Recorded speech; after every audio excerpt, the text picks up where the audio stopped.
Fury again, bit of space. Can he get past his man? Does well to get the ball back. There's the cross coming in. Oh, it took a wicked bounce there. And I think that's going to be a corner. It did come off a defender.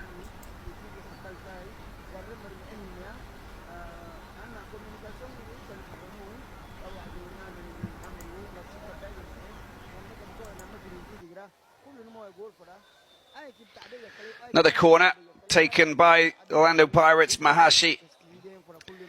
This time it goes over right to the far post. That was beautifully struck. That's exactly where you want to target. That area there, the goalkeeper came out. The ball flew over the top. Now he's gone down, Ahmed, and he's in a spot of bother.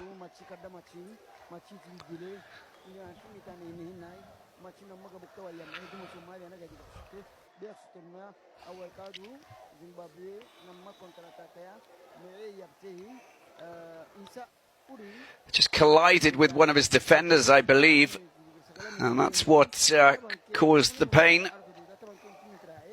Just went down quite badly, just maybe got an elbow in his leg or something. He's back up on his feet. No, he's not.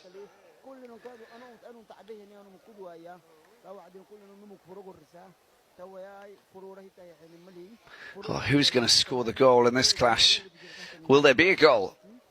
Now, we know that on Sunday afternoon it's going to be a very entertaining match if it stays like this in Bulawayo Barbersfield Stadium.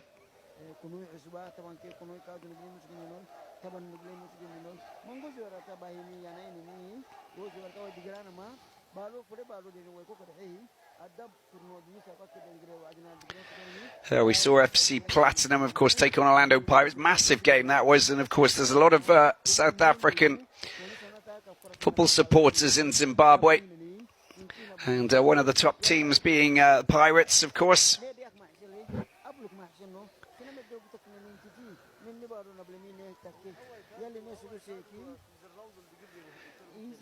Yeah, we got 10 minutes to go, and we still don't have any goals scored here in Djibouti.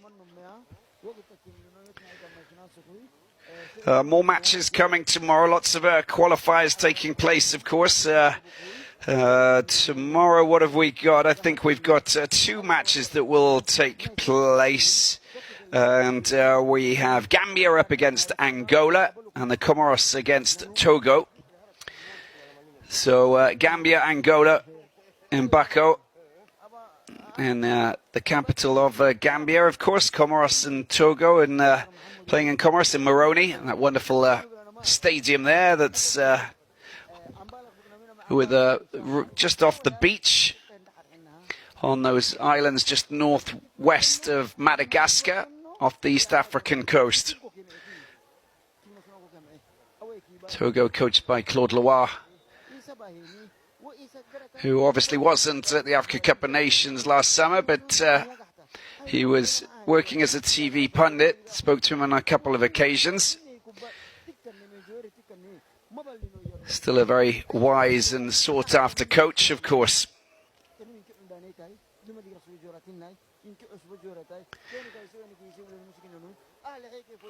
And the Palancha Negras of Angola, well, very well positioned, and the football's improving. The federation is stable. They've got things working. They're working with a lot of youngsters. It's starting to take shape. There'll be a great nation coming through in the next few years, bringing some good quality youngsters through the different age groups.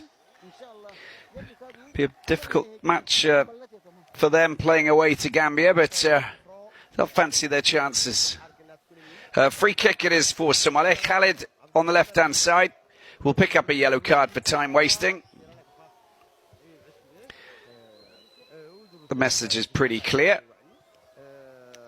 7.5 minutes to go. Somalia looking to try and find the back of the net. There it is, the high ball that's gone to the edge of the penalty area. But Lunga's there and he'll clear the ball quite comfortably. There's a bit of a battle in the midfield to try and gain possession, take control. Oh, that's going to be a free kick for sure. And Lunga will pick up a yellow card for that. and he knows that he's at fault. And the Golden Arrows player in the referee's books there for that late challenge.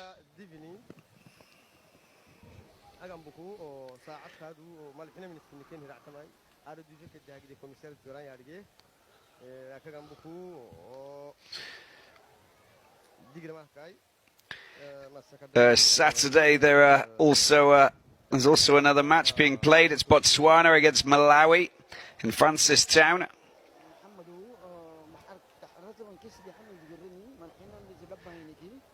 And then, of course, on Sunday we have lots of matches. Lesotho, Ethiopia. Zimbabwe against Somalia, of course, the return match. And Burundi against Tanzania against Burundi. Finished 1-1 yesterday. Liberia 3-1 up against Sierra Leone. Here's the free kick, headed away very comfortably. I think they want him to... Is he going to have to take that again, maybe? Oh, we got changes, in fact. Zbukamja goes off. And we have a change with... let's see who came on, actually. I think it's Talbot Shumba. Oh, that was very close indeed. A couple of players going up for that.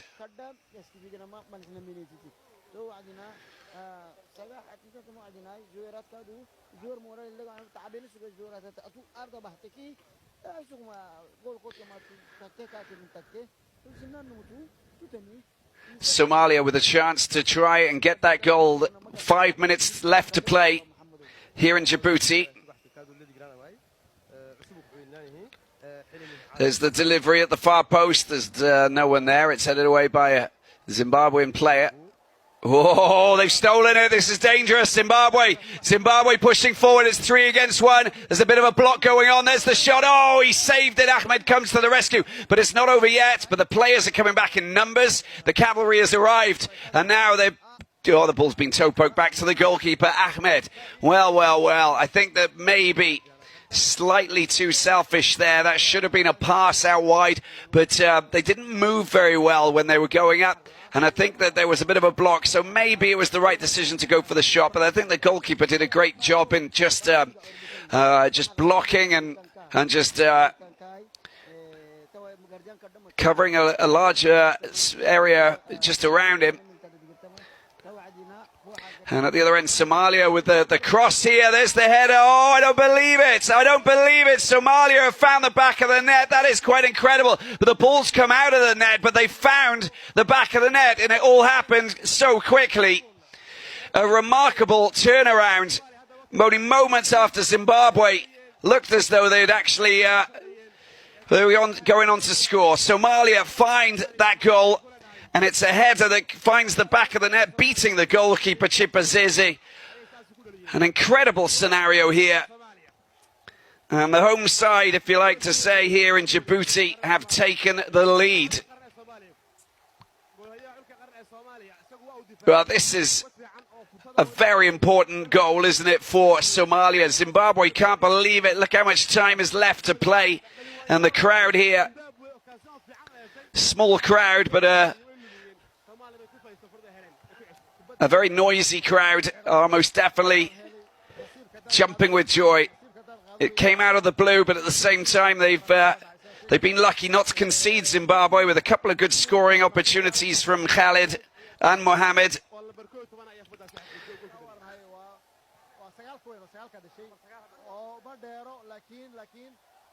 But now they've got themselves a free kick, as you can see, with Augusto going down, the Maritzburg player.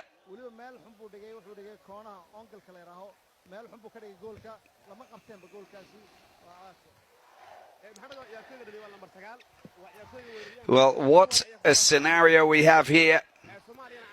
Somalia, of course, never played in Africa Cup of Nations. We've seen Zimbabwe play in numerous competitions, but they find themselves now in a not in a great position, although they do have the return leg, of course. So 1-0 is not going to be too much of an issue, I think. But they can't afford to concede a second one.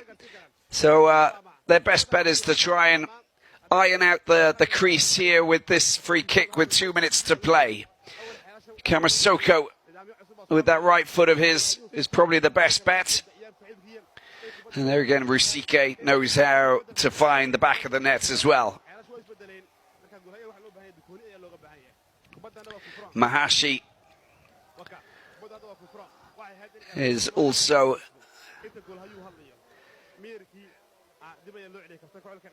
just hanging around the ball. We'll see what happens.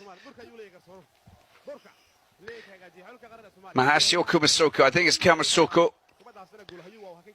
who will try and test the goalkeeper, try and get that goal, that elusive goal that's evaded them for the entire game. A late equaliser.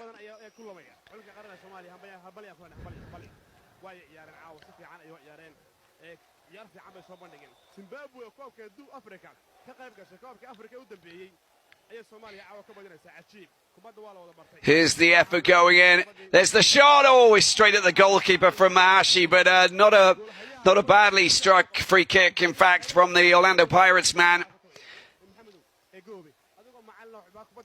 And Ahmed sends the ball out into touch, so we have a throw-in.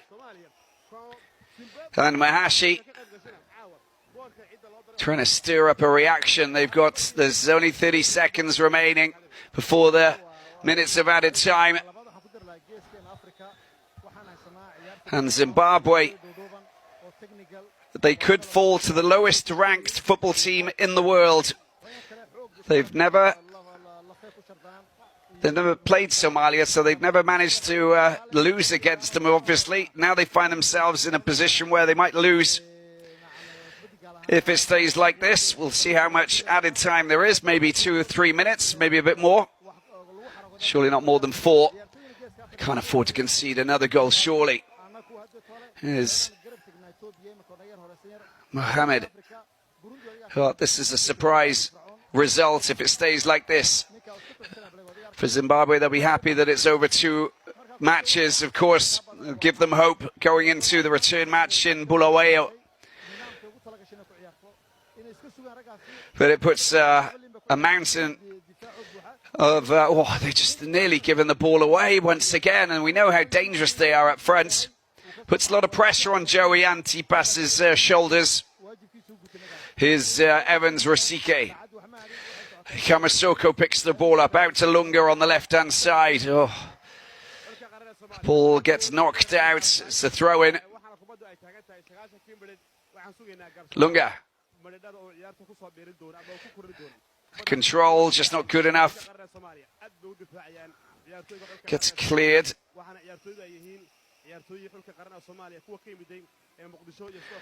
Lunga picks the ball up on the left-hand side. Kicked away from him. Didn't control it properly. That's better play. Oh, great challenge in the midfield there coming in from Said.